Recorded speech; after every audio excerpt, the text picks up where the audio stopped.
教育部逐年拢会举办推展本土语言杰出贡献奖，今年头一届增加终身奉献奖。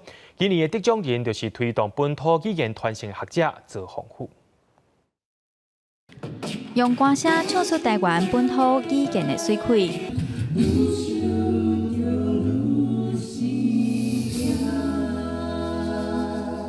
教育部举办的推展本土语言杰出贡献奖，今年有8位个人以及2组团体受奖。尤其今年头摆颁发终身奉献奖，受奖人赵宏富教授推动这种本土语言的传承。伊表示，语言的学习就要把握重要的关键时期。即马大部分的人就是讲，伊这个学习语言的关键时期，可以流失掉了，无去掌握这个关键时期。关键的时阵是3岁、4岁、5岁左右，那有咧使用这个语言，伊后摆世人拢袂忘记。 各种语言嘛有无同的腔口，来自云林西螺龙岗的历史老师李秉忠讲的，就是客话中较少人使用的照安腔。日本时代40年算过，差不多过50年吼，因照安开始不冒去啦。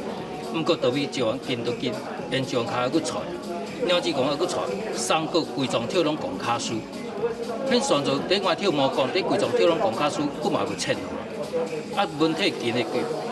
武校毛讲，你学习你，你武校毛讲吼，佫要失了较紧。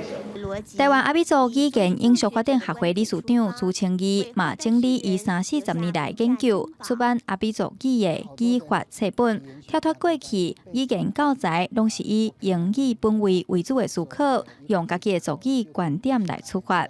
我写了一本乌拉鲁古诺苏尔诺邦扎。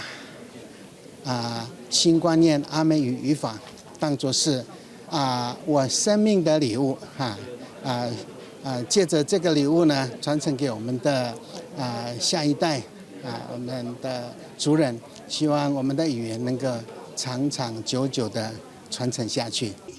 我爱台湾，我讲母语。教育部伫2月2日世界母语日进前举办本土语言杰出贡献奖的颁奖典礼，希望落实语言平权，嘛5万个人做伙讲母语，和台湾这片土地丰富的本土语言会当代代相传。记者杨淑晴、曾佩文台北报道。